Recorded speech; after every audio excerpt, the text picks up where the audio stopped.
할렐루야. 예, 너무 감사합니다. 어제 이어서 오늘 둘째 날 여러분께 말씀 전할 수 있어서 너무 감사하고 또 이렇게 설교 전에 목사님하고 담소를 나누면서 설교를 할 수 있게 되어서 얼마나 좋은지 모르겠습니다.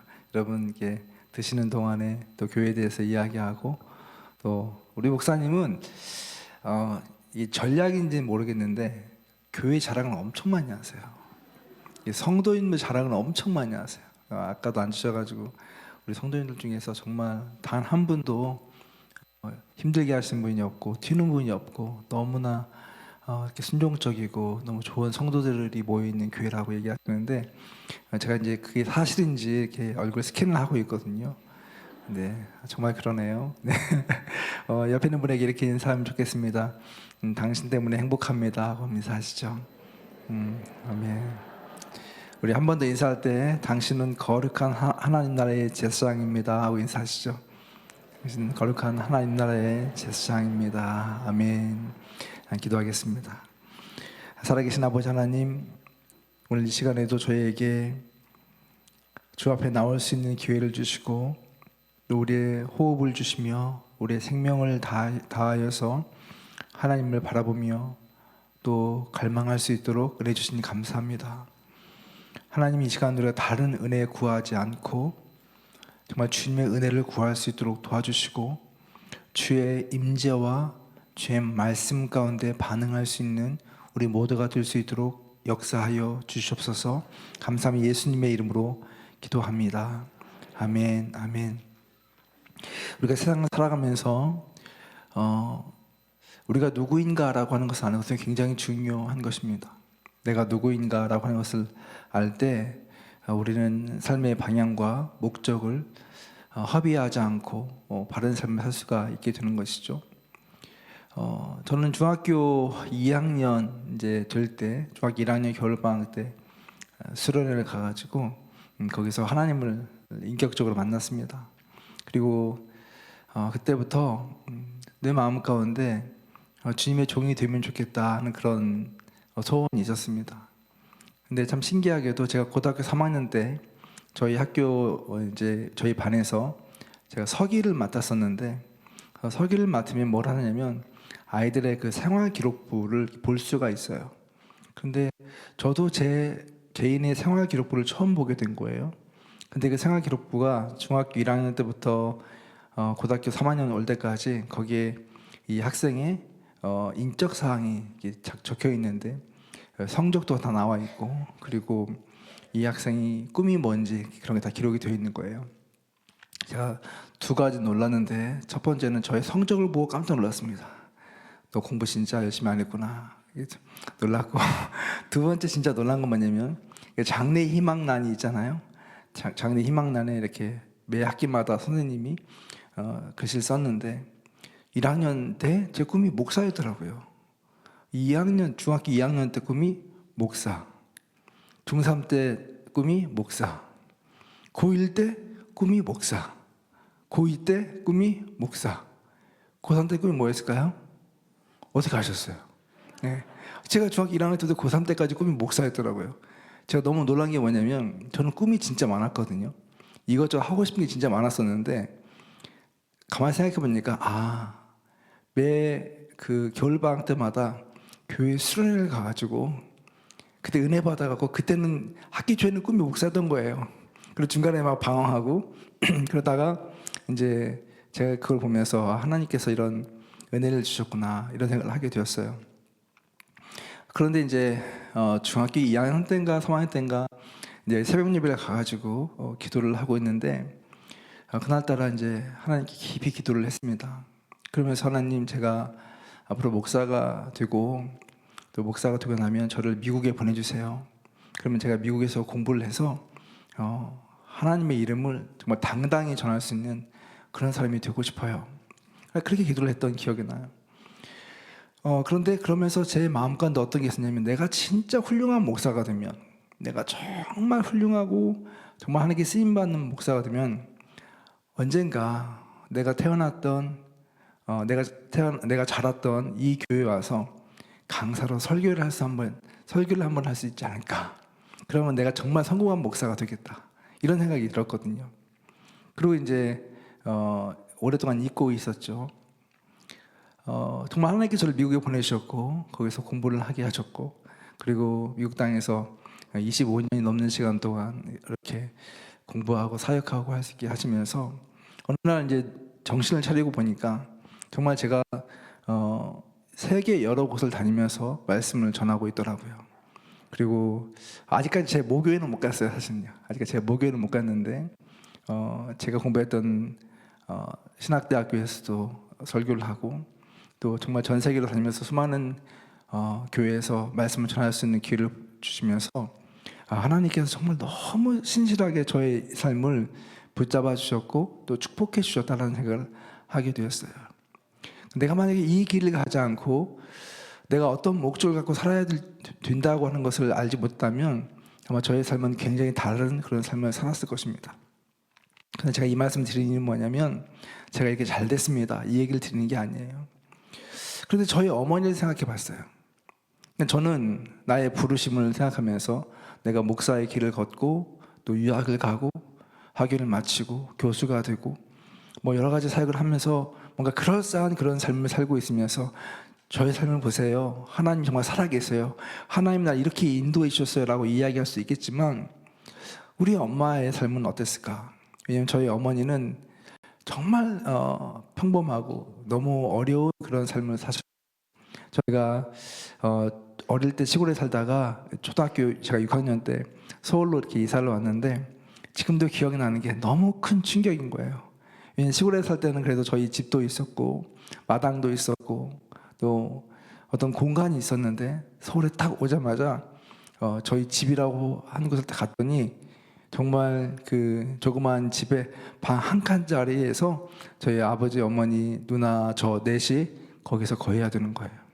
숨을 쉴 수 없을 만큼 그런 공간 속에서 화장실을 갈 때에도 조심조심, 뭔가 그 초등학교 6학년, 중학교 1학년 이때 얼마나 에너지가 많을 때입니다. 그런데 남의 눈치를 보면서 살아가는 게 되게 힘들었어요.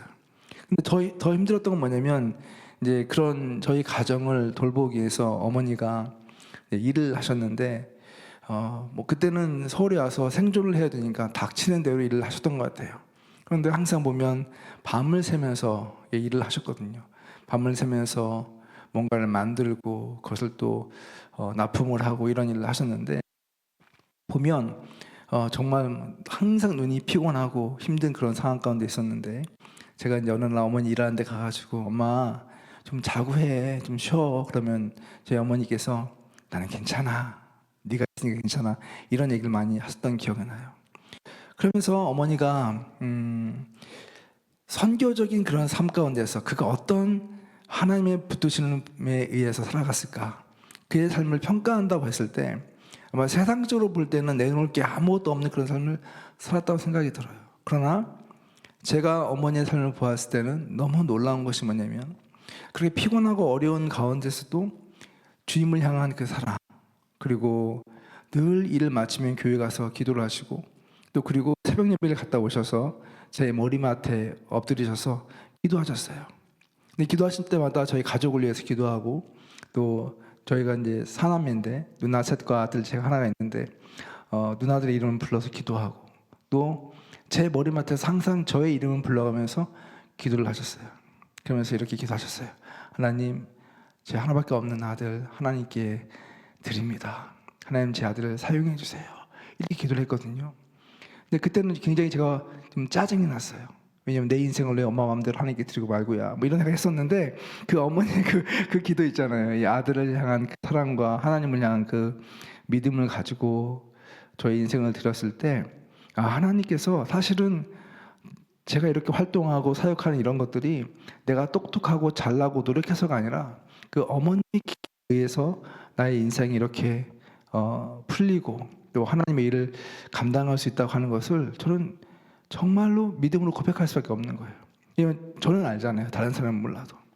그러니까 하나님의 인생, 하나님 앞에서 보았을 때 어쩌면 여러분들도 그런 생각이 들 거예요. 우리가 선교적인 삶에 대해서 이야기하고 사명에 대해서 이야기하고 이런 것들이 어쩌면 과연 나의 인생과 어떤 접촉점이 있을까?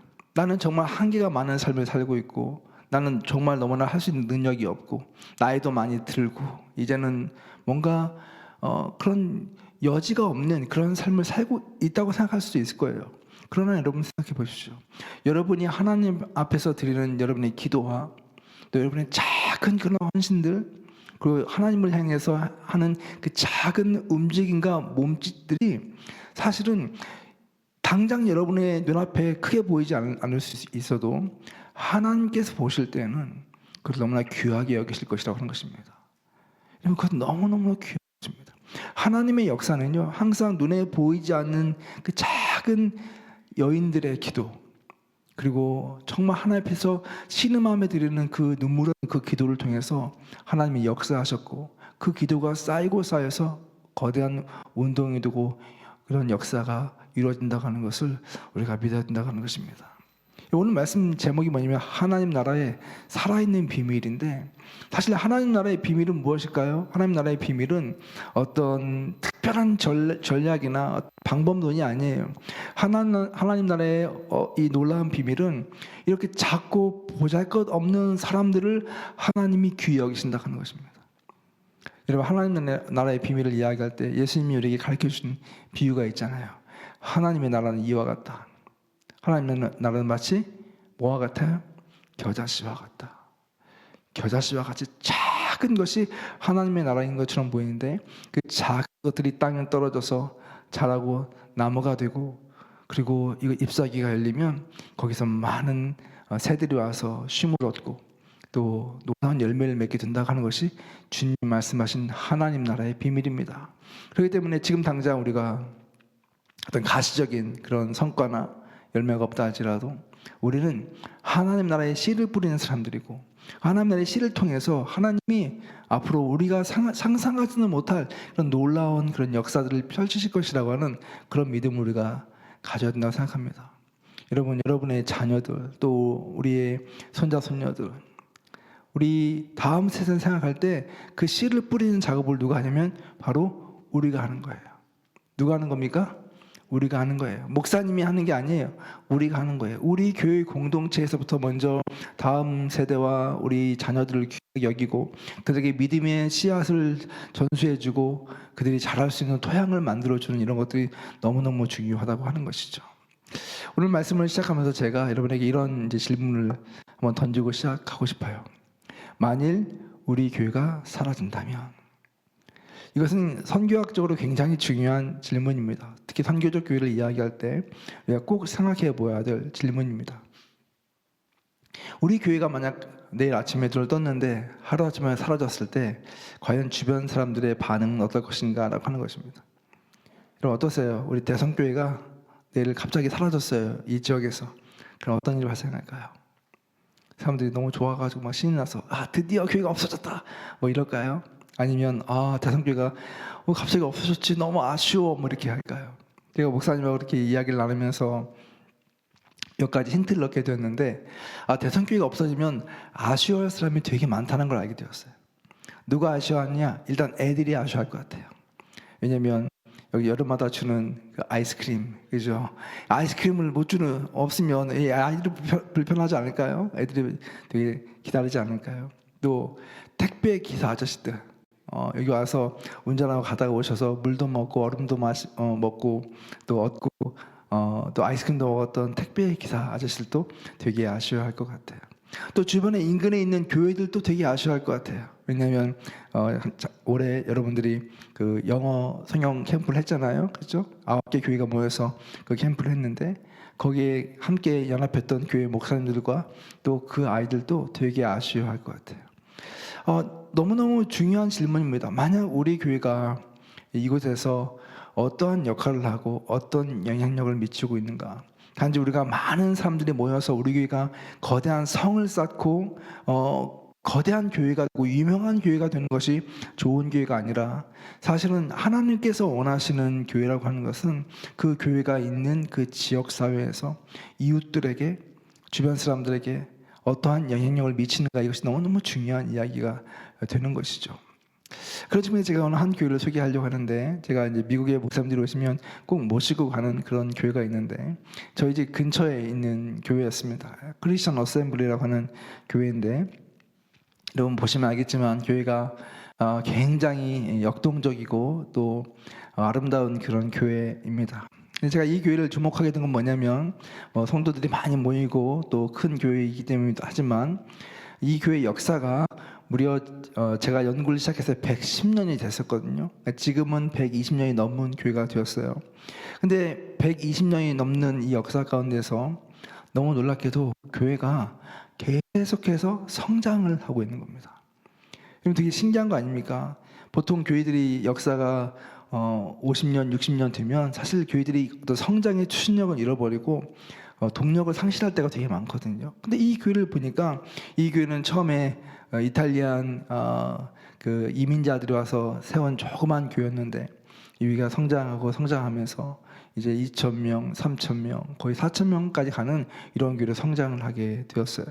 근데 이 교회가 4,000명이 모이는 이런 교회인데도 불구하고 교회 예배당이 크지가 않습니다. 여러분의 교회 예배당보다 더 작아요.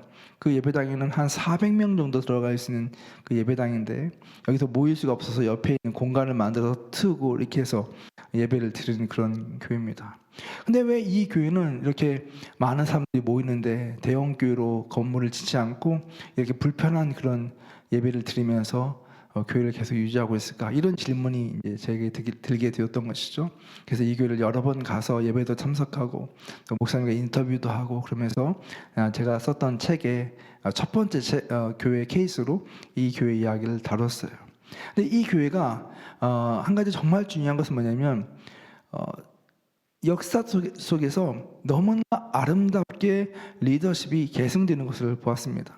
그래서 제가 처음 이 교회를 갔을 때 담임 목사님 두 분이셨어요. 그래서 지금 사진에서 보는 것처럼 나이가 드신 마크 목사님이 계시고, 그리고 더 젊은 목사님이 계신데, 이 목사님이 같이 협력으로 목회를 하고 있었습니다.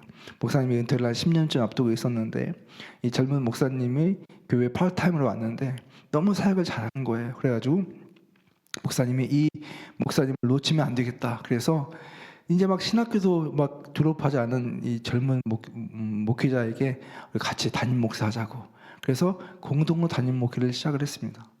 그리고 이 교회를 가만히 보니까 그렇게 목사님뿐만 아니라 이런 그 찬양 사역자들도 이런 같이 팀을 이루어서 사역을 하고 있는 거예요. 여러분 이제 보실 때 왼쪽에 있는 기타를 치고 있는 이 목사님은 타미 워커라고 하는 목사님인데, 혹시 여러분 그 찬양 아세요? 내 이름 아시죠? 예, 이 찬양을 만들고 세계적으로 유명한 분인데, 이 교회에서 이 사역을 시작하셨어요. 그런데 그렇게 유명한 그런 영향력 있는 사역자인데도 불구하고 자기 후임을 먼저 정하고 같이 팀 사역을 하는 것을 보았어요. 참 아름답게 사역을 합니다. 또 하나 정말 중요한 것은 뭐냐면, 이 교회가 끊임없이 변화하는 교회를 추구하고 있다 하는 것입니다. 이 교회가 성공에 머무는 것이 아니라 계속해서 그 시대와 또 지역 상황을 보면서 시대에 맞는 사역을 하려고 굉장히 노력을 하고 있어서, 이 교회 가보면 정말 막 예배가 막 살아있는 것 같은 그런 느낌이 너무너무 많이 들어요. 그런데 정말 중요한 것은 뭐냐면, 이렇게 교회가 성장하고 또 이런 능력을 계속 가지고 있는 중에 하나가, 키워드가 이 교회가 갖고 있는 정체성과 연관이 되어 있었습니다. 이 교회는 설립 때부터 지금까지 가장 중요하게 여기는 가치가 뭐냐면 family, 가족이라고 하는 가치입니다. 그래서 우리는 한 가족입니다. 그러니까 여러분들이 교회 올 때 이 교회는 어떤 교회냐면 여러분의 홈입니다.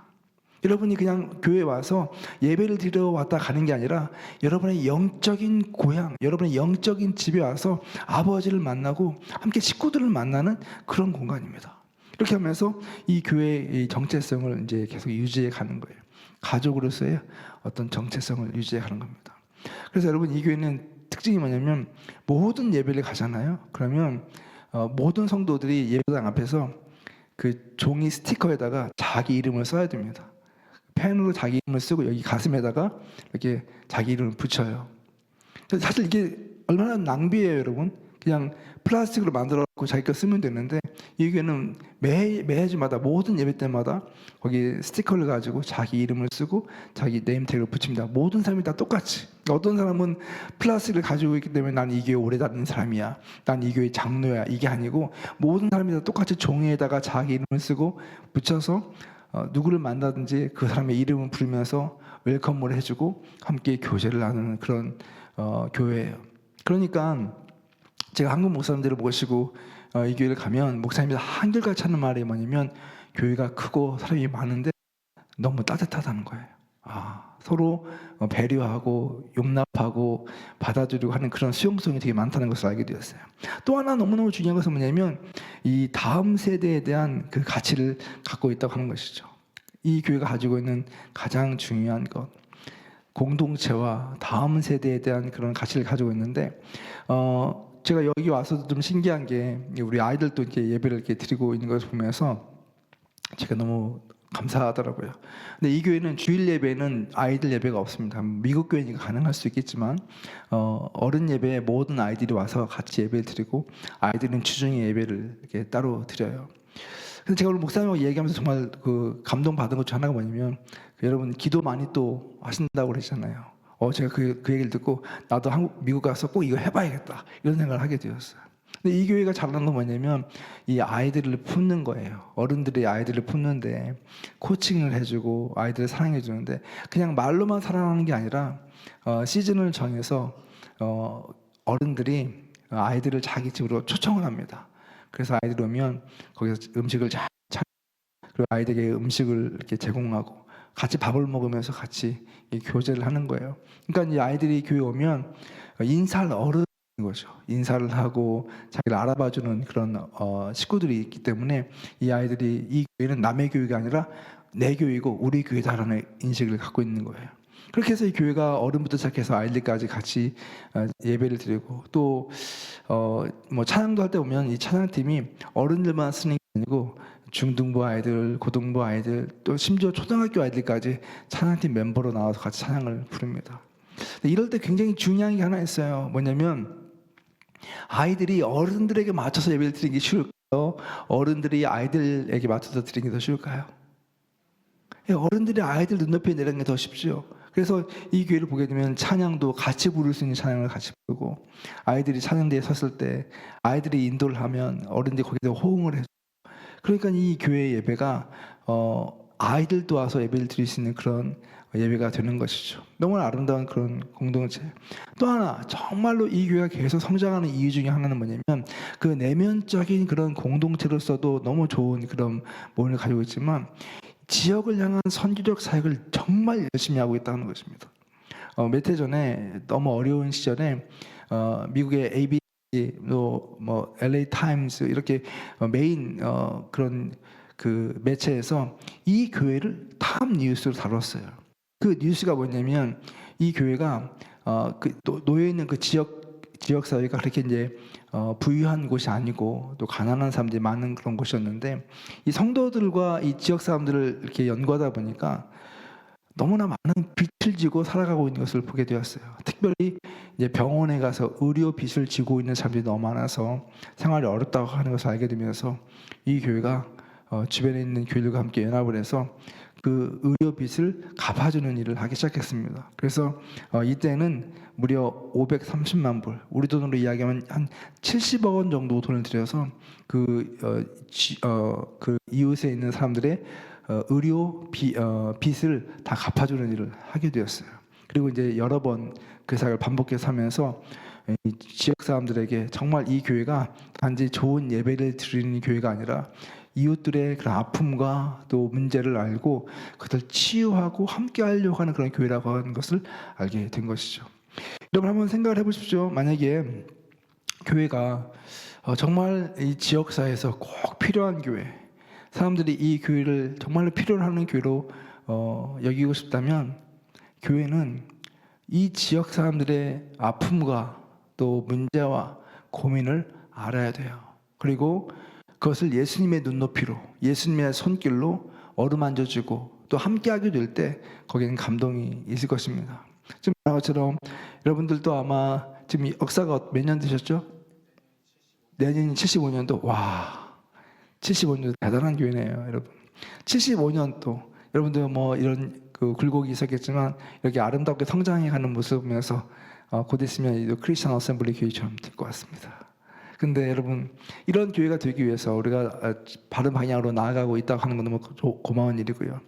한 가지 중요한 것은 뭐냐면 끊임없는 변신을 추구해야 한다고 하는 것입니다. 그러니까 나에게 익숙하고 우리가 가장 어떤 그런 모습을 유지하려고 하는 게 아니라 어떻게 하면 정말 이 시대에 맞는 교회가 될 것인가, 복음을 필요한 사람들에게 복음을 전할 수 있는 그런 교회가 될 것인가, 끊임없는 변신이 필요하고, 두 번째로는 우리의 정체성이 무엇인가를 유지하는 것이 너무 중요하다고 하는 것이죠.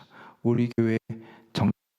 그리고 세 번째는 아름다운 그런 리더십의 개성이 필요하겠죠. 그리고 다음 세대, 우리 공동체에 대한 중요성, 그리고 아까 말씀드린 것처럼 지역을 향한 그런 선교적인 사역이 반드시 필요하다. 이런 것들을 여러분이 같이 기억해 주면 좋겠고, 제가 이제 여러분 칭찬 너무 많이 하지만 정말로 우리 대성교회가 이렇게 바른 방향 가운데서 그런 하나님의 귀한 교회가 되기 위해서 몸부림치고 있는 것이 너무너무 저희도 감사하고 여러분 격려를 해드리고 싶습니다.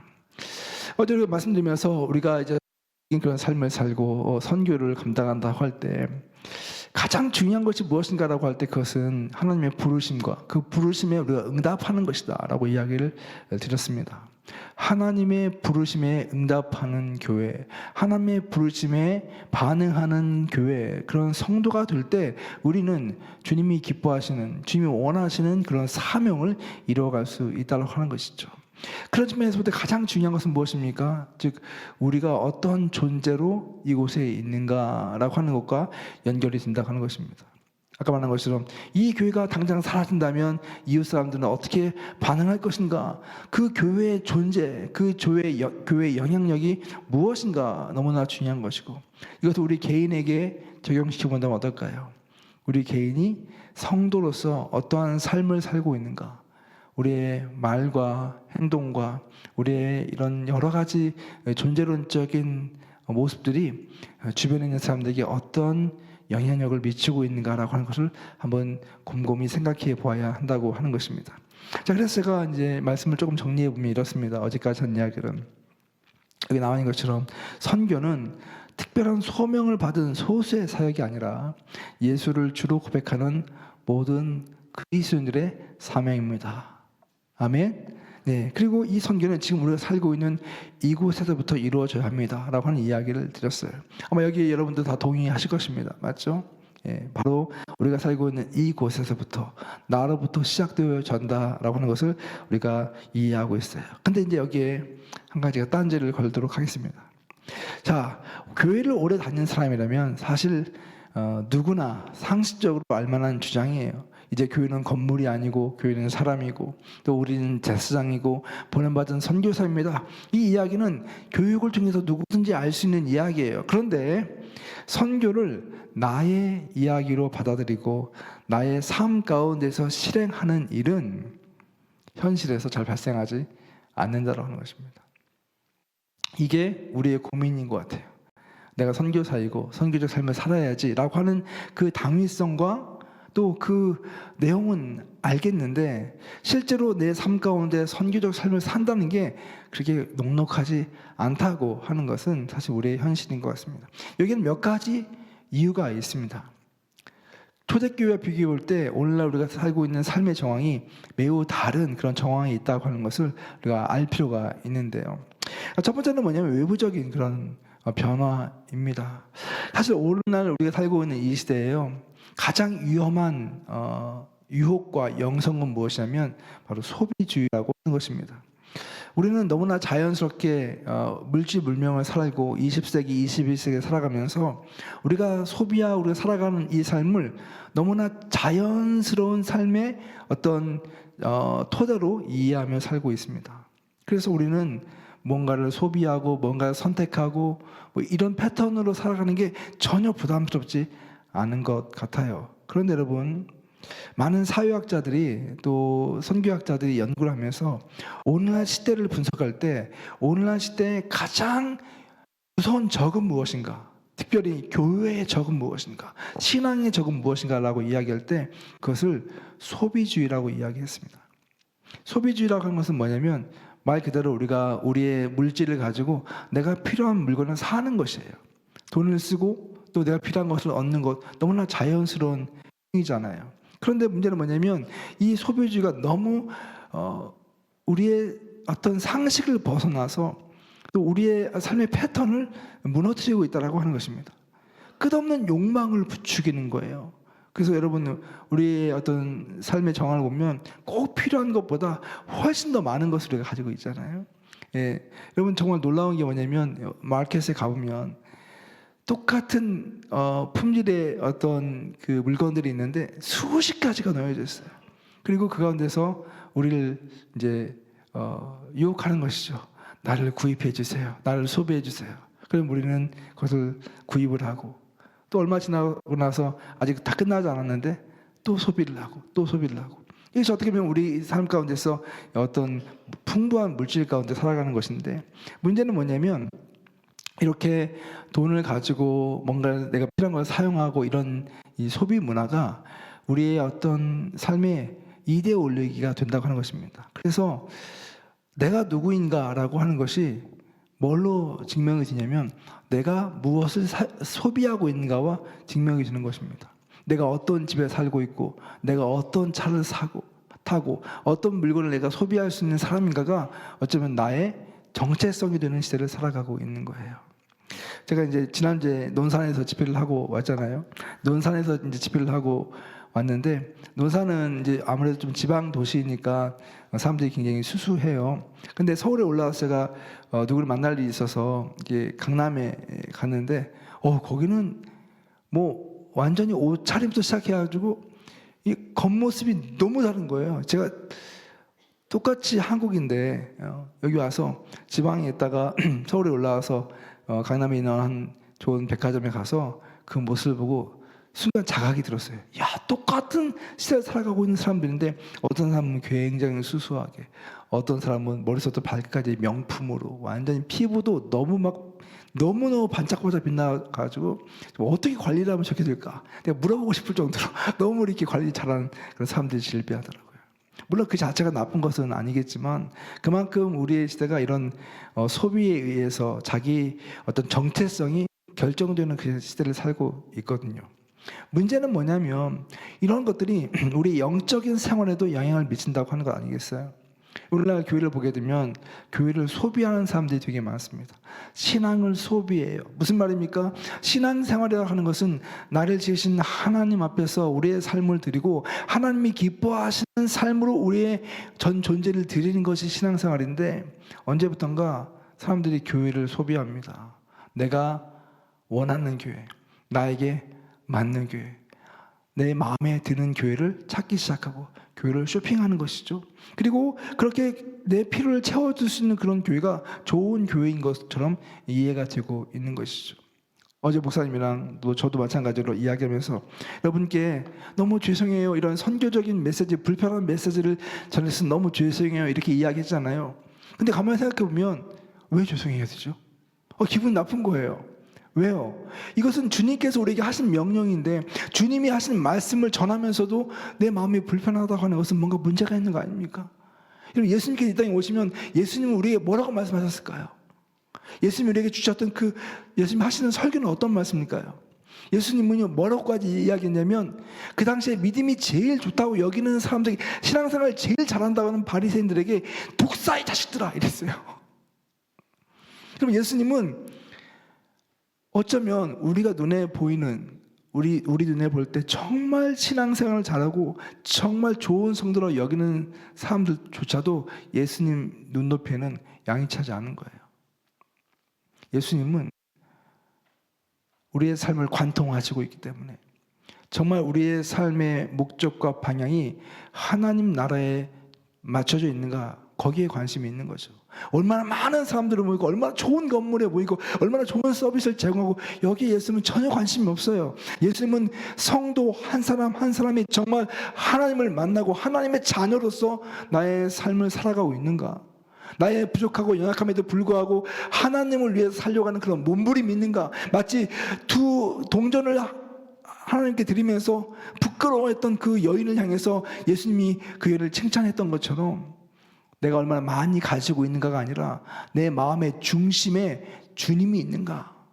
주님이 이것을 바라보고 있는 것이거든요. 근데 오늘날 시대를 보게 되면 이런 필요를 채워주고 이미지와 브랜드 경쟁을 하고 그러면서 교회의 우선순위가 무너지고 신앙의 우선순위가 무너진 이런 시대를 보면서 너무나 안타까운 그런 모습을 우리가 보게 되는 것입니다. 보네포라고 하는 유명한 신학자는 이런 신앙을 가르쳐서 뭐라고 이야기했냐면 cheap grace, cheap grace, 값싼 은혜다 이렇게 이야기했어요. 너무나 값싼 은혜. 예수님께서 우리에게 주신 은혜는 너무나 값비싼 은혜인데 오늘날 교회는 예수님의 은혜를 너무나 값어치 없는 그런 값싼 은혜로 전락시켜버렸다. 누구나 다 아무나 다 소비할 수 있는 그런 교회로 신앙으로 만들어버렸다. 그는 그렇게 이야기했다고 하는 것이죠. 그렇기 때문에 여러분 우리가 다시 한번 생각할 때 우리의 믿음의 여정, 우리의 선교적인 그런 삶을 살기 위해서 우리에게 정말로 필요한 것은 무엇인가라고 이야기할 때 우리 가장 중요한 것은 나의 필요와 나의 관심이 아니라 하나님과 나와의 그 관계가 어떠한가가 가장 중요하다고 하는 것입니다. 하나님 앞에 나는 어떤 존재인가? 하나님이 나에게 무엇을 말씀하시는가? 나는 하나님이 나에게 원하시는 것을 추구하면서 살고 있는가?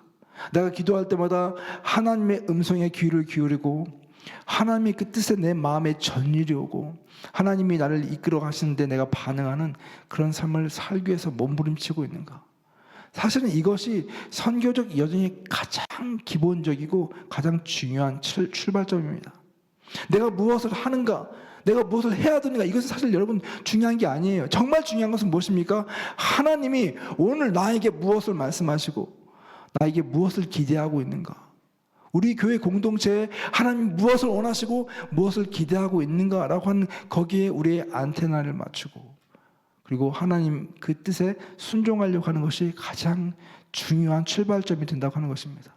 그리고 주님과의 그 관계를 통해서 그 앞에 머물면서 하나님의 그런 충만한 은혜를 우리가 받게 되면 그 충만한 은혜로 인해서 우리의 라이프 스타일, 삶이 변화가 되고 우리의 삶의 내용이 바뀌어진다고 하는 거예요. 그래서 여러분 사실 이 선교적 삶이라고 하는 것은 인위적으로 되는 것이 아니에요. 우리에게 은혜가 가득 차게 되면 그 은혜가 자연스럽게 우리를 하나님의 하나님이 기뻐하시는 삶으로 나아갈 수 된다라고 하는 것입니다.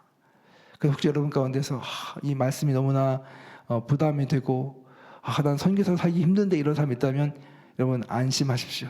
괜찮습니다. 여러분의 힘으로 하는 것이 아니라 어제도 이야기한 것처럼 오직 성령이 너에게 임하시면 그죠? 성령이 우리 가운데 임하고 성령이 우리 가운데 가득 차게 되면 나의 힘이 아니라 성령의 인도하심에 의해서 우리의 삶이 바뀌고 생각이 바뀌고 라이프 스타일이 바뀌게 되어 있다고 하는 것입니다. 두 번째로 우리에게 있어서 또 중요한 것은 뭐냐면 어제 잠깐 언급했지만 우리는 이중 국적을 가지고 있는 성도들이기 때문에 이 안에서 갈등을 느낄 수밖에 없다고 하는 것입니다. 성경에 보면 레위기 25장 23절 말씀에 이렇게 이야기합니다. 같이 한번 읽습니다. 시작. 너희는 나와 함께 있는 거류민이요 나그네니라. 성경에서 우리 성도를 향해서 뭐라고 이야기했냐면 여러분들은 거류민이요 나그네다 이렇게 이야기했습니다. 또 베드로전서 2장 11절 말씀 읽습니다. 시작. 사랑하는 자들아 거류민과 나그네 같은 너희를 권하노니.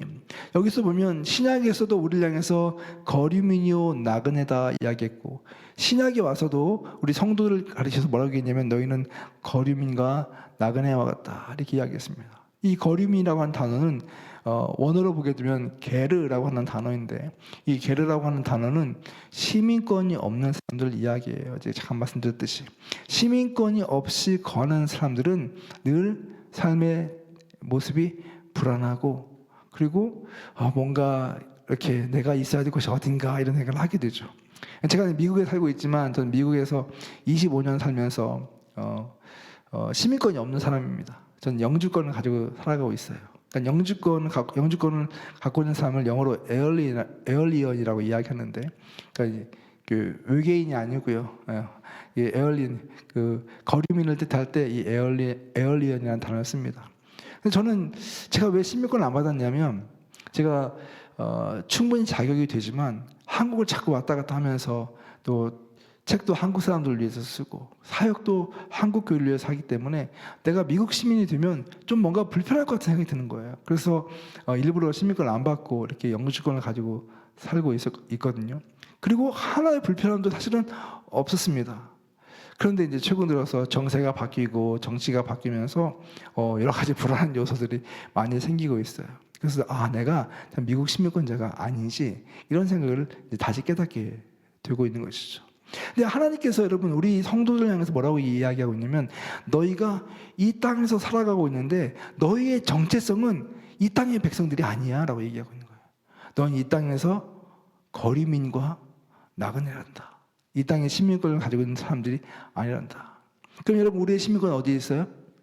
하늘나라에 있는 거예요. 우리의 시민권은 하늘나라에 있고, 우리는 이 땅에서 잠시 머물다가 그 하늘나라를 향해서 가는 그런 존재라고 하는 것을 하나님이 말씀해 주고 있는 거예요. 그래서 여러분, 성경에서는 우리에게 이렇게 이야기합니다. 좀 강하게 이야기하는데, 너희가 어떻게 살아야 되냐? 로마서 12장 2절 말씀 같이 한번 읽습니다. 시작. 너희는 이 세대를 본받지 말고 변화를 받아라. 아멘. 오늘 로마서 말씀해 보니까 우리를 향해서 뭐라고 이야기하냐면, 거류민과 나그네 같은 너희들은 이 세대를 본받으면 안 된다. 이 세상의 문화를 본받지 말고 변화를 받아야 된다. 또 요한일서 2장 15절 말씀 뭐라고 이야기합니까? 같이 읽습니다. 시작. 이 세상이나 세상에 있는 것들을 사랑하지 말라. 성경은 굉장히 강하게 우리에게 요구하고 있습니다. 너희는 이 세상을 본받지 않을 뿐만 아니라 이 세상에 있는 것들을 사랑해서는 안 된다, 이렇게 말씀하고 있어요. 자, 이것이 어쩌면 여러분과 제가 이 땅에서 거하면서 굉장히 불편한 자세로 있는 거예요. 왜냐하면 이 땅은 우리 집이 아니기 때문에, 영원한 집이 아니기 때문에, 잠시 거하는 것이기 때문에 내가 불편하고, 또 이 땅에서 있으면서 이 땅에 있는 것을 사랑해서는 안 되고 이 땅의 것을 본받아서는 안 된다고 이야기하고 있기 때문에 우리 전체의 삶이 이 세상적인 것으로 가득 차 있는데, 이 땅에 있는 것과 구별된 삶을 살아야 한다고 하는 것이 사실 우리를 굉장히 불편하게 만드는 거예요. 그렇기 때문에 여러분, 우리가 이 땅에서 하나님의 자녀로서 살아간다고 하는 것은 결코 쉬운 것이 아닙니다. 또 제가 오늘 보여주진 않았지만 성경 곳곳에서 뭐라고 말씀하고 있냐면, 얘들아, 너희가 정말로 진지한 크리스천이 되고 정말 예수를 정말로 따르는 사람이 될 거면 너에게 따라오는 것이 있단다. 그것이 뭔지 아십니까? 내가 예수를 정말로 진실하게 따르는 제자가 되려고 하면 할수록 우리에게 따라오는 것이 있는데, 그것은 세상의 축복과 세상의 성공이 아니라 주님의 말씀은 뭐냐면 고난과 핍박이 너희를 따를 것이다. 이것이 주님이 우리에게 하시는 말씀이에요. 즉 그리스도인들의 운명이라고 하는 것은 뭐냐면, 이 땅에서 내가 성공하고 잘 살고 편안하게 사는 것이 우리의 공통적인 어떤 운명과 어떤 우리에게 주어진 축복이 아니라, 실상 주님이 말씀하신 그리스도인의 삶의 운명은 불편하고 힘들고 고난이 있고 때로는 핍박을 당하기도 하고 어려움을 당하는 것이 그리스도인들이 가야 될 그 길이라고 말씀하신 거예요. 그래서 여러분, 주님께서 우리에게 이렇게 이야기하셨잖아요. 누구든지 나를 따라오려거든 어떻게 하라고 했어요? 자기의 십자가를 지고 나를 따라와라. 또 주님 뭐라고 말씀하냐면, 얘들아, 나의 멍에는 가볍다, 이렇게 말씀하셨어요. 주님 말씀하신 거예요. 나의 멍에를 너희가 메어야 한다라고 말씀하셨어요. 즉 우리 그리스도인들은요, 이 땅에 살아가면서 어쩌면 내 인간적인 욕망과 인간적인 소욕이 있잖아요. 성공하고 싶고 편하게 살고 싶은 그런 마음이 내 가운데 있는데, 주님은 그것보다 앞서서 더 가치 있고 더 중요한 것이 있는데, 너희들이 나를 온전히 따르는 제자가 되고 나와 함께 그 길을 걷게 될 때 하나님이 주실 수 있는 그 은혜와 위로와 사랑을 경험하게 될 때, 이 땅에서 너희가 진짜 하나님 나라의 그 은혜를 경험하고 하나님 백성의 삶을 살 수 있다고 하는 것을 이야기해주고 있다고 하는 것이죠. 여러분, 그렇기 때문에 어쩌면 우리가 이 땅을 살아가고 이 세상에서 신앙생활 하면서 진짜 주님이 말씀하시는 그 하나님 나라의 축복과 은혜를 경험하지 못하는 성도들이 전 너무 많다고 생각합니다. 그렇지 않습니까? 내가 원하는 것은 정말 편안하고 안전한 삶인데 주님께서 원하시는 그런 삶을 살려고 할 때, 그 어렵고 힘든 그 여정을 걷게 될 때, 거기서 오는 많은 어려움과 고난과 스트러글이 우리 가운데 있는데, 중요한 것은 무엇입니까? 주님께서 그런 우리를 버려두지 아니하시고, 주님이 그런 우리를 붙잡아 주시고 함께 해주시고 위로해 주시고 주의 놀라운 능력으로 우리와 동행하신다고 하는 것을 우리에게 약속하셨다고 하는 것입니다. 성도의 삶은 그런 것입니다. 이 땅에서의 성도의 삶은 바로 주님만이 주실 수 있는 은혜를 누리는 삶이다. 그래서 예수님께서 우리에게 주신 명령은요, 이런 명령들입니다. 세 가지 명령을 우리가 찾아볼 수가 있는데, 하나는 대명령, 두 번째는 새 명령, 세 번째는 대사명. 이 세 가지가 성경에 나와 있는 위대한 미셔널 커맨드먼트, 선교적인 명령이라고 이야기할 수 있습니다. 자, 이것이 무엇인지 한번 볼게요. 대명령, 이것은 무엇이냐면 한번 따라하겠습니다. Love God. Love God. 하나님을 사랑하라. 한번 따라하겠습니다. 하나님을 사랑하라. 우리 마태복음 22장 37절부터 39절 말씀 같이 읽습니다. 시작. 예수께서 이르시되 내 마음을 다하고 목숨을 다하고 뜻을 다하여 주 너의 하나님을 사랑하라 하셨으니 이것이 크고 첫째도 계명이요 둘째도 그와 같으니 내 이웃을 내 자신과 같이 사랑하라 하셨으니. 자, 첫 번째 대명령은 무엇이냐? 주님이 우리에게 원하는 가장 중요한 이 세상을 살아가면서 우리가 감당해야 될, 우리가 이루어야 될 가장 중요한 사명은 무엇이냐? 그것은 하나님을 사랑하는 것이에요. Love God. 하나님을 향해서, 하나님, 내가 당신을 정말 사랑합니다. 하나님이 나를 사랑하는 것을 내가 믿습니다.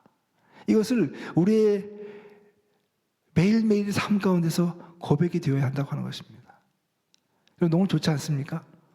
어려운 게 아니잖아요. 하나님, 내가 하나님을 사랑합니다. 하나님이 나를 사랑하는 것을 믿습니다. 이것을 매일매일 우리가 반복하고 하나님 앞에서 그것을 고백하는 삶을 살게 되는 것이 하나님이 주신 위대한 대명령을 이루는 것이라고 하는 것입니다. 한번 따라하겠습니다. 하나님, I love you. 당신을 사랑합니다. 하나님께서 나를 사랑하는 것을 믿습니다. I love you, God. I love you, God.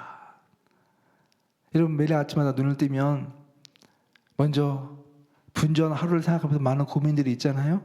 근데 여러분, 내일 아침부터 이 명령을 수행하시기 바랍니다.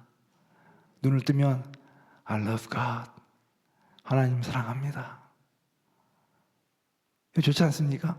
눈을 뜨면 하나님, 저 오늘 어떻게 해요? 이게 아니고 하나님, 당신을 사랑합니다. I love God. I love God.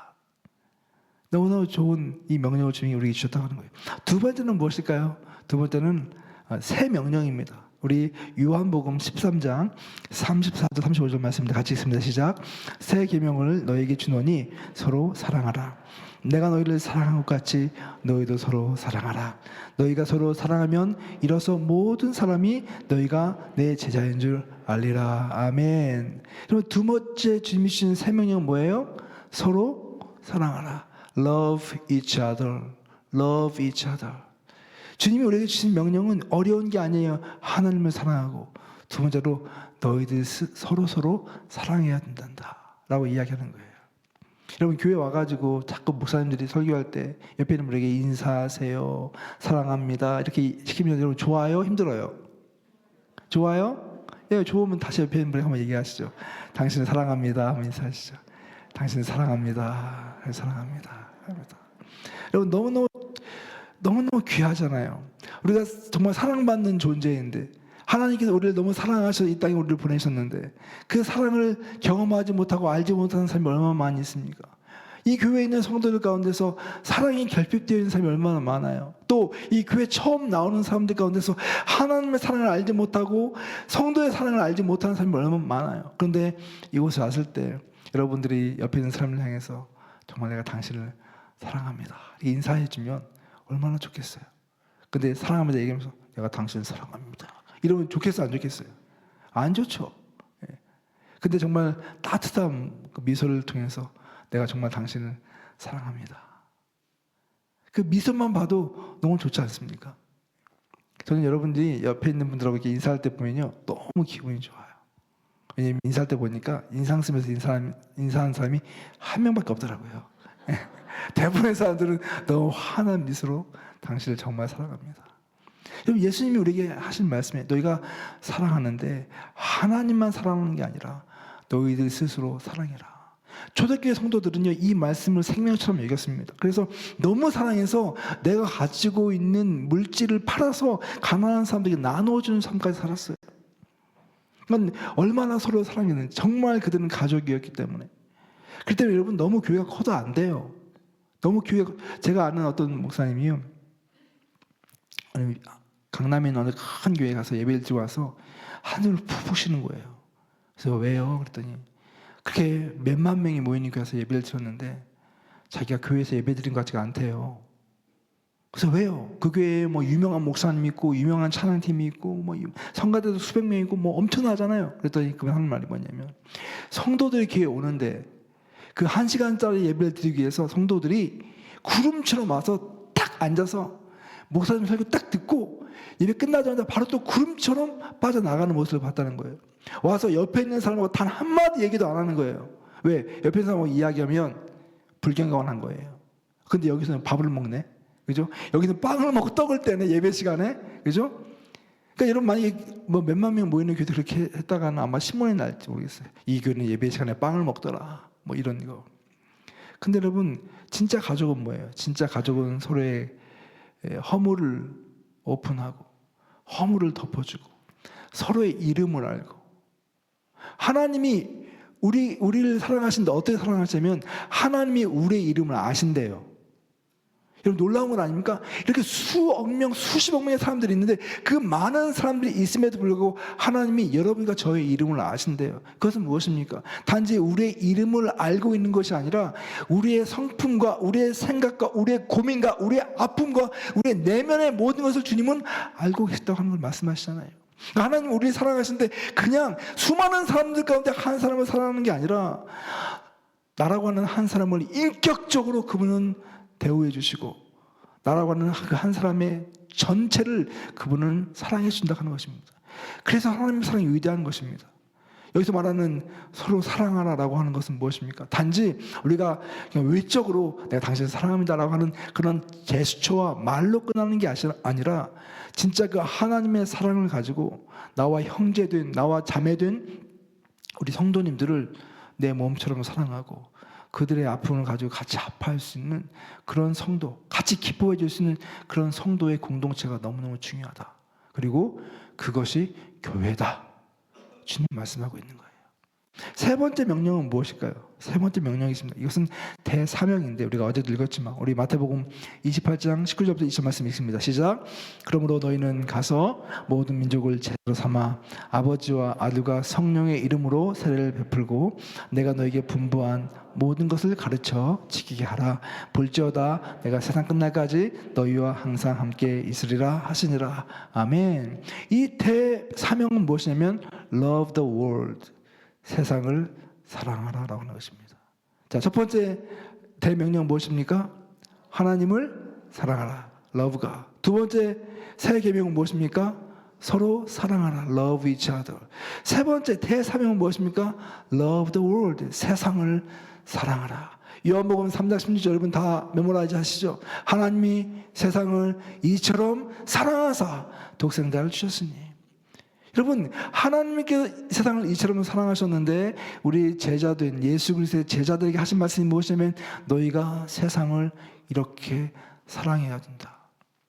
아까 우리가 이야기한 것처럼 우리는 이 세상에서 세상을 닮아서도 안 되고 세상과 하나가 되어서도 안 되지만, 그러나 주님이 이 세상을 혐오하라고 하신 것이 아닙니다. 주님이 우리에게 말씀하신 것은 무엇입니까? 내가 세상을 사랑한 것처럼 너희도 이 세상을 사랑해야 된다. 즉 하나님이 이 땅을 회복시키기 원하시고 하나님의 창조의 그 원리로 다시 회복시키기 원하시는 것처럼 우리가 하나님의 그 마음을 품고 이 땅에 하나님의 통치와 다스리심이 다시 세워질 수 있는 그런 꿈과 비전을 가지고 이 세상을 사랑하라고 말씀하고 있는 거예요.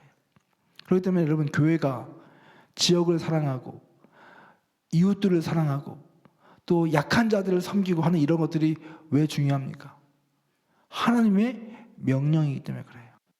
하나님은 한 번도요 너희 자신만 사랑해라, 너희 교회만을 위해서 존재하라고 말씀하지 않으셨어요. 하나님은 하나님을 사랑하고 또 서로 사랑하고 그 사랑을 가지고 너희 이웃들에게 나아가서 세상을 섬기고 세상을 변화시키는 그런 삶을 살라고 말씀하신 것입니다. 제가 이제 말씀드린 것처럼 저는 수년 동안 뭐 지금까지도 마찬가지지만 많은 교회를 다니면서 이제 교회를 다니고 연구를 했습니다. 그런데 교회를 다니면서 정말 너무너무 신기한 걸 많이 봤어요. 그러니까 뭐 몇만 명이 모이는 그런 교회부터 시작해서 뭐 작은 그런 공동체까지, 특별한 공동체까지 정말 많이 보게 되었는데, 제가 오늘 여러분에게 소개하려고 하는 이 공동체는 제가 다녀봤던 교회 중에서 가장 작은 교회 중에 한 교회입니다. 근데 이 교회를 내가 어떻게 알게 됐냐면, 오늘 책을 보는데 어떤 신학자가 이 교회 이야기를 써놓은 거예요. 근데 이 교회가 자기가 다녀본 교회 중에서 가장 신약 성경에 나와 있는 초대교회와 유사하다 이렇게 써놨어요. 그래서 제가 너무 신기한 게 이 교회를 이제 저도 가고 싶어갖고 찾아보니까 저희 집에서 1시간 정도 떨어져 있는 곳에 이 교회가 있는 거예요. 그래서 이 담임 목사님을 제 이름을 찾아가지고 페이스북으로 메신저로 보냈습니다. 그래서 제가 누군데 당신을 만나보고 싶고 당신 교회에 대해서 배우고 싶습니다. 그랬더니 그분이 답장이 왔어요. 그래서 만나자고. 그래가지고 이제 이분을 제가 만나게 되었어요. 그리고 제가 이제 그런 얘기를 했죠. 제가 어떤 책을 보니까 그 책에서 당신 교회가 쓰여져 있었어요. 그래도 이 목사님이 깜짝 놀라는 거예요. 자기는 몰랐대요. 그런 얘기 있는지도. 그래서 우리 교회는 그런 교회가 아닌데요, 그러는 거예요. 그래서 제가 이제 너무너무 아름다운 교회로 소개가 되었는데, 목사님, 제가 목사님 교회를 한번 가봐도 될까요? 그랬더니 자기 교회 오라고 이렇게 저한테 얘기를 하셨어요. 그래서 제가 이제 그 교회를 가게 되었어요. 근데 이 교회는 그 책에 뭐라고 써있냐면 성도들이 한 15명쯤 모여있는 교회인데, 성도들이 너무너무 아름다운 교제와 예배를 드리고 있다 이렇게 쓰여 있는 거예요. 그 제가 이제 목사님께 물어봤죠. 목사님, 지금 교회 성도가 몇 명쯤 됩니까? 그랬더니 15명쯤 된대요. 근데 그 책이 쓰여진 지가 한 10년 전이거든요. 근데 10년 동안 아직도 15명이면 교회가 건강한 거예요? 안 건강한 거예요? 예? 좀 이상한 거 아닙니까? 근데 이제 목사님 씩 웃으면서 교회 오라고. 그래서 제가 이제 그 주에 목사님 교회를 갔습니다. 갔더니 교회가 아니고 한 아파트에서 이제 예배가 드리는 겁니다. 제가 이제 큰 교회 같으면 아마 이런 교회 오면은 이제 혼자 와서 몰래 예배 드리고 갈 수 있을 것 같아요. 그죠? 몰래 와서 누가 아는 채도 그냥 왔다 갈게 하고 갈 텐데, 그 교회는 뭐 아파트에서 드리니까 정체를 드러내지 않을 수가 없는 그런 상황이죠. 이제 초연배를 누르고 이제 그 안에 들어갔더니 벌써 이제 한 10대 명의 사람들이 와가지고 이렇게 같이 커피를 마시고 티를 마시면서 교제를 하고 있더라고요. 그래서 제가 오는지를 알고 있었는지 막 되게 환영해주면서 빨리 와서 같이 커피 마시자고 그래서 커피 마시고, 그러고 나서 이제 예배가 이제 곧 시작이 됩니다. 예배당이 없으니까 그냥 거실에서 둥그렇게 앉아가지고 목사님이 사회를 보시는데, 여러분, 이 시간은 주님을 위한 시간입니다. 우리가 주님만을 바라봅시다. 그리고 목사님의 멘트는 끝났어요. 그리고 그때부터 목사님 예배 끝날 때까지 단 한마디도 하지 않는 거예요. 그럼 예배가 어떻게 진행되냐면 그냥 아주 올게닉하게 한 형제가 기타를 들고 찬양을 이렇게 인도하는데, 그 몇 명 안 모이니까 찬양을 이렇게 부르면 이제 다음 찬양을 부를 때 옆에 있는 성도님이 제가 이 찬양 같이 하면 좋겠어요. 그래서 그 찬양을 부르고, 또 다른 분이 이 찬양을 했으면 좋겠어요. 이 찬양을 부르고, 그래서 계속 성도님들이 원하는 찬양을 이렇게 불러갔어요. 그리고 조금 있다가 이제 한 30-40분 지났나요? 어느 한 성도가 제가 지난주에 이렇게 말씀을 보다가 받은 은혜를 좀 나누고 싶어요. 그러면서 말씀을 펴서 말씀을 읽고 받은 은혜를 나눕니다. 그런데 그 말씀을 듣고 옆에 있던 한 자매님이 제가 그 성도님의 이야기를 듣다 보니까 저에게 이런 은혜가 있었어요. 그리고 그 은혜를 또 나누었어요. 또 다른 분이 저도 지난주에 어떤 말씀을 읽고 은혜를 받았는데 그 은혜를 나누고 싶습니다. 그래서 말씀을 나누니까 또 다른 분이 거기에 대해 피드백을 주고 계속 이렇게 말씀을 한 30-40분 정도 나누었어요. 그래서 어떤 분이 자기가 이 말씀을 듣고 나니까 마음이 뜨거워져서 같이 찬양하면 좋겠다고. 그래서 이 찬양을 또 같이 부르자고. 또 찬양을 한참 했어요. 그때 어떤 한 분이 이제 뭐라고 얘기하냐면 이 찬양을 들으면서 내가 이제 기도 제목이 있는데 기도 제목을 나눠도 되겠냐고. 그래서 이제 기도 제목을 이렇게 나눕니다. 그러니까 이제 성도들이 다 그 기도 제목을 듣고 다 같이 일어나서 그분에게 손을 얹고 위에서 기도를 해줬어요. 그래서 또 옆에 있는 분이 나에게도 이런 고민이 있고 이런 기도 제목이 있습니다. 그러니까 다 같이 가서 이렇게 또 손을 얹고 기도를 했어요. 그래서 또 누가 또 찬양을 또 하세요. 또 찬양을 해요. 문제는 뭐냐? 예배가 안 끝나요. 예배가 안 끝나는 거예요. 한 2시간 반 지났는데 아직도 그러고 있는 거예요. 그래서 저는 지금 이따 오후에 설교하러 가야 되는데, 그래서 어떻게 할까 하다가 어쩔 수 없이 그분들이 기도할 때 몰래 나오려고 같이 기도할 때 이제 제 짐을 챙겨가지고 이게 아파트 문을 딱 열었더니 갑자기 이분들이 기도를 멈추고 저보고 빠이, 그래서 다시 또 기도를 하는 그런 거예요. 근데 그렇게 이제 그 예배를 이제 드리고 그 교회를 제가 여러 번 드렸습니다. 또 저희 이제 학생들을 데리고 와서 그 교회 예배도 드리고 그 교회에서 배우기 시작했어요.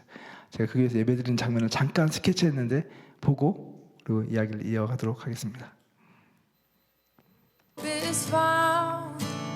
He is my light, my strength, my song, this cornerstone, this solid ground, firm through the fiercest drought and storm.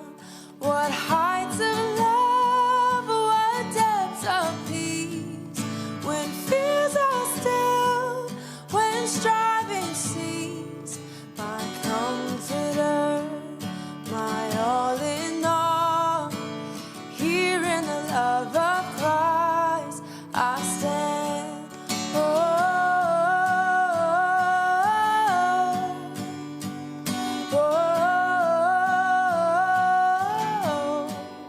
there in the ground his body lay, light of the world by darkness slain, then bursting forth in glorious day.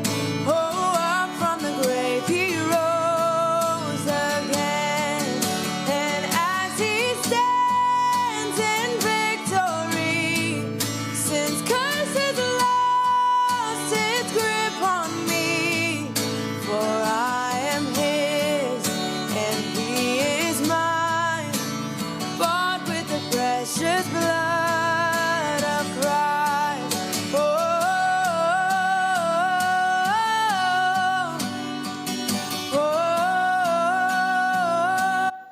네, 이런 이제 예배 스케치였는데요. 근데 예배를 이제 드리고 나서 예배를 드릴 때였죠. 근데 한 젊은 청년이 이제 자기 기도 제목을 이렇게 나누는 겁니다. 뭐라고 이야기하냐면, 제가 요즘 삶의 그 라이프 스타일이 어떠냐면, 화요일 날 이제 자기가 살고 있는 집 근처에 비치에 바닷가에 가서 거기에 나와 있는 사람들을 만나서 복음을 전한대요. 그리고 수요일 날은 그때 만난 사람들 가운데서 한두 명을 자기 집에 초청해서 같이 이제 식사를 나누면서 또 복음을 나눈대요. 그리고 이제 금요일 날 되면 자기하고 비슷한 그런 삶을 살고 있는 청년들이 모이는 모임이 있는데 거기에 가서 예배를 하고 기도를 한대요. 그리고 토요일 날은 뭐 하냐면 이제 교회 성도들과 함께 그 교회가 섬기고 있는 오래된 모텔이 하나 있는데 그 모텔에는 아주 가난하고 또 노숙자들이 살고 있는 그런 곳이거든요. 거기에 가서 그들에게 음식을 제공해주고 그들 섬기는 사역을 한대요. 그리고 주일날 이 모임에 온다는 얘기를 하는 겁니다. 근데 그 이야기를 들으면서 이제 그분이 이제 자기가 이런 삶을 사는데 정말 하나님 앞에서 바른 삶을 살 수 있도록 계속 이런 삶을 살 수 있도록 기도해달라고 하는 이야기를 들으면서 제가 이런 생각을 했어요. 이 친구는 보니까 이제 앞으로 목사가 될 그런 사람이구나. 안 그렇구나 어떻게 화요일, 수요일, 금요일, 토요일, 일요일 이렇게 계속 이런 복음의 삶을 살 수가 있겠어요? 당연히 저는 그렇게 생각하고 예배가 끝나고 나서 그 형들을 이렇게 제가 찾아가서 물어봤어요. 당신 지금 어느 신학교에서 공부하십니까? 이렇게 물어봤어요. 그때 이 친구 저를 또 가만히 보더니 씩 웃으면서 저는 신학생이 아니에요 그러는 거예요. 목사님이 아니세요? 저는 목사님이 아니에요 그러는 거예요. 저는 그냥 평범한 성도라는 거예요. 그 제가 아니 어떻게 평범한 성도님이 이렇게 일주일 내내 복음을 전하고 이런 기도 모임을 하고 일을 하면서 살 수가 있어요? 그랬더니 이분이 하는 말이 저한테 이렇게 이야기했어요. 목사님, 저희 교회에 있는 성도는 다 저처럼 살아요. 그게 굉장히 큰 충격이었어요. 이게 그 교회에서는 일상적이라고 하는 것입니다. 근데 한 가지 질문이 드는 거죠. 아니 이렇게 은혜가 충만하고 기도도 뜨겁게 하고 예배도 오래 드리는데 왜 교인이 계속 15명일까요? 그 생각 갑자기 들었죠 여러분. 근데 그 비밀이 뭔지 아십니까? 이 교회에서는 누군가 복음을 전하고 새로운 사람이 이 교회에 오게 되면 교회의 모두 눈높이를 그 성도에게 눈높이를 맞춥니다. 그래서 그분이 이해할 수 있는 성경 말씀과 또 성경 읽기를 하고 성경 신앙 교육을 하고 그렇게 해서 그 사람이 신앙이 성장하고 또 누군가에게 복음을 전할 수 있는 사람이 되면 그런 사람들이 이제 여러 명 생기지 않겠어요? 그러면 교회를 다시 분립을 시켜요. 또 다른 교회를 만들어내는 겁니다. 그렇게 해서 작은 교회를, 가정교회를 계속 만들어내면서 주변에 이렇게 아름다운 선교적인 그런 공동체를 계속 세우는 사역을 하고 있는 거예요. 그러니까 이 교회 성도는 15명이지만 이 교회로 인해서 만들어진 교회가 수십 개의 교회가 되는 것이죠. 저는 이 교회의 모습을 보면서 참 여러 가지 도전을 받았습니다. 그러니까 우리가 생각하는 그런 교회 유형과는 다르지만 이 교회는 뭐가 있냐면 이 교회로서 서로 사랑하고 그 사랑을 세상을 향해 흘려보낼 줄 아는 자기만의 독특한 그런 모습을 가지고 있는 것을 보게 되었죠. 오늘 우리가 읽은 본문 말씀이죠. 어제도 우리가 읽었지만 너희는 우리의 편지라 우리 마음에 섰고 무사람이 알고 읽는 바라 너희는 우리로 말미암아 나타난 그리스도의 편지니 이는 먹으로 쓴 것이 아니요 오직 살아계신 하나님의 영으로 쓴 것이며 또 돌판에 쓴 것이 아니요 오직 육의 마음판에 쓴 것이라. 여러분 주님께서 우리에게 뭐라고 말씀하셨냐면 너희는 우리의 편지다라고 말씀하고 있습니다. 하나님께서 우리에게 그렇게 말씀을 하고 있는 것입니다. 너희가 이 땅에서 존재하는 것은 나의 메시지를 전하기 위한 편지로서 너희가 보냄을 받은 것이다. 근데 여러분 이 편지가 그 메시지를 온전히 전파하지 못하면 어떻게 될까요? 하나님의 메시지가 세상에 전달되지 못한다는 거예요. 그래도 여러분과 저의 삶이 굉장히 중요한 것이죠. 우리의 존재가 너무너무 중요한 거예요. 우리가 어떻게 살고 어떻게 존재하느냐에 따라서 하나님의 메시지가 세상에 전달될 수도 있고 전달되지 않을 수도 있다라고 하는 것입니다. 주님 말씀하셨죠. 너희가 하나님을 사랑하고 서로 사랑하고 그 사랑을 통해서 너희 이웃을 사랑하라 말씀하신 것을 기억해야 된다고 하는 것입니다. 제가 말씀을 마무리하면서 이렇게 이야기하고 싶어요.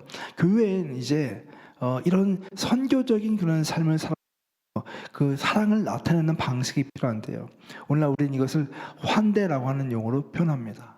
환대는 우리가 누군가를 받아들이는 그런 용어잖아요. 따뜻하게 누군가를 받아들이는 그런 용어인데 먼저 우리에게 가장 중요한 것은 무엇일까요?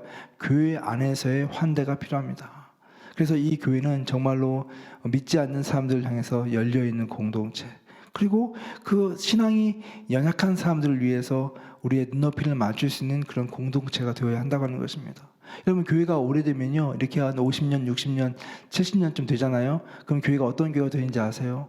교회가 기존 성도들 위한 교회가 돼버려요. 그러니까 기존 성도 너무 편한 거예요. 모든 것이 너무 익숙한 거예요. 그런데 문제는 뭐예요? 믿지 않는 사람들을 위한 교회는 되지 못해요. 예수님께서는 우리가 믿지 않는 사람들을 위해서 열려있는 공동체가 되기를 원하십니다. 여러분 믿으십니까? 여러분 우리가 정말 복음이 필요한 사람들을 찾아갈 뿐만 아니라 그들이 우리에게 왔을 때 그들을 환대할 수 있는 그런 공동체가 되어야 한다고 하는 거예요. 우리에게 자칫 잘못하면 우리에게 익숙한 예배, 우리에게 편한 예배에 우리가 딱 고착되기 쉬워요. 그런데 선교적 교회는요 그런 교회가 아니에요. 선교적 교회는 복음이 필요한 사람, 복음을 잘 알지 못하는 사람, 믿음이 없는 사람이 왔을 때 이 교회 공동체 예배와 이 모임을 통해서 하나님을 만나고 하나님의 메시지를 들을 수 있는 그런 교회가 되기를 원하는 거예요. 그래서 어떻게 보면 여러분 나중에 뭐 기회가 된다면 미국 교회나 아니면 이렇게 앞서가는 그런 선교적 교회를 보게 되잖아요. 그러면 굉장히 파격적인 교회가 되게 많습니다. 예배가 굉장히 파격적이에요. 그럼 교회 모양도 굉장히 파격적이에요. 왜 그런지 아십니까? 세련되기 위해서 그렇게 그런 파격적인 것을 추구하는 것이 아니라 우리가 복음을 전하고 싶은 믿지 않는 사람들이 왔을 때 이 공동체에 쉽게 동화가 되고 여기서 예수 그리스도의 복음을 들을 수 있는 그런 문화를 만들기 위해서 엄청나게 몸부림치고 있다고 하는 것입니다. 우리에게도 그런 게 필요하지 않을까요? 우리에게도 익숙하지만 믿지 않는 사람들을 환대할 수 있는 그런 문화, 물론 이것은 예배뿐만 아니라 우리의 모든 공동체적인 그런 분위기도 함께 이야기하는 것일 것입니다. 또 하나 두 번째는 무엇입니까? 아까도 이야기했듯이 우리 교회가 지역사회 안에서 환대를 실천할 수 있는가라고 하는 것입니다. 교회 안에 찾아오는 사람들과의 환대도 중요하지만 지역사회 안에서 노숙자나 또 이주민이나 독거노인이나 지역주민이나 이런 사람들을 우리가 품고 그들에게 하나님의 사랑을 전할 수 있는 그런 공동체가 될 수 있는 건 너무너무 중요하다고 하는 것이죠. 마지막으로는 개인의 삶에서의 환대예요. 개인의 삶에서의 환대. 즉 여러분과 저의 개인의 삶의 영역 가운데서 정말 복음이 필요한 사람들을 만나고 그들에게 우리의 시간과 우리의 에너지와 우리의 사랑을 줄 수 있는 그런 환대가 우리 가운데 있는가라고 하는 것입니다. 누군가의 이야기를 들어주고 누군가 함께 밥을 먹고 누군가 필요한 것을 도와줄 수 있는 그런 성도로서의 그런 여유와 그런 환대가 우리 가운데 있는가라고 하는 것입니다. 여러분, 그런 성도들이 이곳에 가득 차 있다면 이 교회는 당연히 너무나 자연스럽게 이 지역사회에 꼭 필요하고 그런 아름다운 공동체가 될 것입니다. 아까 이야기했던 이 보네포가 이런 이야기를 했습니다. 만약 우리가 우리 십자가를 지는 것과 사람들의 손에 고통과 거부당하는 것을 거절한다면 그것은 그리스도와의 교제를 포기하고 그를 따르는 것을 중단하는 것이다. 제자도의 반대는 그리스도와 그의 십자가 그리고 그 십자가가 초래하는 모든 결과들을 부끄러워하는 것이다. 이렇게 이야기를 했습니다. 여러분, 우리가 주님을 따르는 이 여정이 지금 말씀드린 것처럼 때로는 버겁고 또 때로는 불편할 수 있어요. 그런데 주님은 우리에게 단지 나를 따르라고 말씀하실 뿐만 아니라 나의 십자가를 너희가 지고 나와 같은 삶을 살고 나와 같은 존재가 되라고 우리를 그 길로 초청하고 있다고 하는 사실이에요. 우리가 우리의 십자가를 지는 것과 사람들의 손에 고통과 거부당하는 것을 거절한다면 그것은 그리스도의 교제를 포기하는 것이다라고 이야기할 정도로 강력하게 제자로서의 삶을 이야기했다고 하는 사실입니다. 사랑하는 성도 여러분, 이제 정말로 우리의 삶을 다시 한번 생각해 보면 좋겠습니다.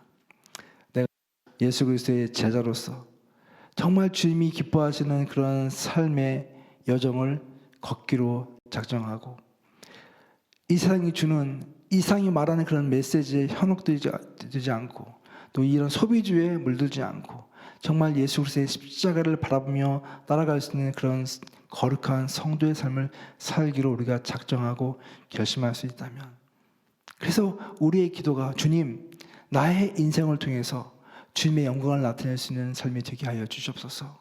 나의 이 작은 기도를 통해서 하나님의 나라가 세워지고 하나님의 나라가 확장되어지는 그런 삶을 살 수 있도록 도와주십시오. 우리 이 교회를 통해서, 이 대성교회를 통해서 이 지역사회가 변화되고 지역사회가 도전을 받고 지역사회가 하나님의 사랑으로 가득 찰 수 있는 그런 치유의 현장이 될 수 있도록 주님 우리를 사용하여 주옵소서. 이런 기도를 가지고 우리가 나아갈 수 있다면 우리 교회는 정말로 주님이 기뻐하시며 이 시대를 깨우고 이끌어갈 수 있는 그런 아름다운 교회로 세워질 줄 믿습니다. 여러분, 그런 삶이 되기를 주의 이름으로 축원합니다. 여러분, 그런 삶으로 나아갈 수 있는 그런 결단과 용기가 있기를 주의 이름으로 축원합니다. 여러분, 그런 기도드리기 원합니다. 이 시간 다시 같이 한번 고개 숙여서 기도하기 원합니다. 이 시간 특별히 기도하면서 오늘 주님이 우리에게 주신 그 말씀 다시 생각했으면 좋겠습니다. 주님이 우리에게 말씀하시기를 너에게 새로운 명령을 주고 위대한 명령을 주는데 이것은 하나님을 사랑하고 서로 사랑하고 또 그 사랑을 통해서 이 세상을 사랑하라고 하는 것이었습니다. 사랑하는 여러분, 오늘날 이 시대는 어쩌면 나 자신을 사랑하기도 어려운 시대를 살아가고 있어요. 너무 많은 어려움과 또 두려움과 불확실성이 우리 가운데 가득 차 있으면서 생존에 대한 그런 염려와 그런 두려움 가운데 있는 그런 삶도 사실 우리 가운데 많이 있습니다. 그래서 주님께서는 뭐라고 말씀하시냐면 그런 위기의 순간에 더욱더 하나님을 바라보기 원하고 살아계신 주님을 바라보기를 주님께서 원하십니다. 우리는 존귀한 존재이며 거룩한 부르심을 받은 존재이기 때문에 비록 나의 삶이 흔들리고 어렵다 할지라도 예수님 말씀하신 것처럼 위의 것을 찾으며 또한 하나님 나라를 추구하는 삶을 살게 될 때, 너희는 먼저 그의 나라와 그의 의를 구할 때 하나님께 우리의 모든 것을 채우신다고 말씀하신 그 약속을 붙잡고, 주님 오늘 내가 다시 한번 주 앞에 서기 원합니다. 주님이 주신 그 부르심에 서기 원합니다. 비록 나는 연약하지만 하나님 주신 그 부르심을 붙잡고 선교적인 삶을 살고 선교적 사명을 완수하며, 또한 우리 형제와 자매를 사랑하고 하나님을 사랑하고 그 사랑으로 우리 이웃을 사랑할 수 있는 그런 한 사람, 또 그런 대성교회 될 수 있도록 역사하여 주시옵소서. 주님의 사랑을 부어 주시옵소서. 주의 사랑으로 충만케 하여 주옵소서. 우리 그런 마음을 가지고 우리 주여 한번 부르고 기도하기 원합니다. 주여. 아버지 감사합니다. 오늘 이 시간에 주님 저희와 함께 하시고 우리에게 아버지 말씀하시고 너무 감사합니다. 여호와 우리 아버지 하나님, 우리의 삶 가운데 하나님을 향한 아버지 사랑이 같이 할 수 있도록 인도하시고 역사하여 주옵소서. 아버지 우리 가운데 세상을 향한 사랑이 아니라 하나님을 향한 사랑을 같이 할 수 있도록 인도하시고 역사하여 주옵소서. 우리가 잃어버리고 있어도 하나님의 사랑, 우리가 놓치고 있어도 하나님의 사랑을 다시 한번 이 시간 부어주시길 간절히 빌고 원합니다. 하나님 우리들 기도하는 것처럼 다른 은혜 구하지 아니하며 하나님의 은혜를 구할 수 있는 될 수 있도록 역사하시고 인도하여 주시옵소서. 우리 마음 가운데 하나님의 사랑이 가득 차서 그 사랑으로 아버지 우리가 벅차오를 수 있도록 도와주시고, 그 사랑 때문에 이 험한 세상을 살아갈 수 있도록 역사하시고 인도하여 주신 주님 간절히 빌고 원합니다. 더 주님 간절히 빌고 원합니다. 우리가 서로 사랑할 수 있도록 인도하여 주옵소서. 우리에게 이렇게 귀한 공동체 허락하여 주시고 아버지 서로 사랑할 수 있는 아버지 귀한 지체를 주시니 감사합니다. 아버지 하나님, 사랑하되 진심으로 사랑할 수 있도록 도와주시옵소서. 주의 사랑으로 사랑할 수 있도록 인도하여 주옵소서. 우리 가운데 그 사랑이 넘쳐서 아버지 하나님 낙심된 자, 아버지 절망 가운데 빠진 자, 아버지 소망을 잃어버린 자들이 이 공동체에 와서 다시 일어날 수 있도록 도와주시며 하나님 만날 수 있는 역사가 있을 수 있도록 우리 아버지 역사하시고 인도하여 주시옵소서. 아버지 하나님 또한 주님께서 간절히 부어주셔서 그 사랑으로 이 세상을 사랑할 수 있도록 인도하여 주옵소서. 우리 대성교회 공동체가 아버지 하나님 서로 사랑할 뿐만 아니라 이웃을 사랑하고 세상을 섬기며 이 땅을 변화시킬 수 있는 그런 아름다운 공동체, 살아있는 공동체, 이 땅에 꼭 필요한 존재들일수록 우리 아버지 역사하시고 인도하시고 나오니 주여 역사하시고 인도하여 주옵소서. 주여 성령으로 인도하여 주시옵소서.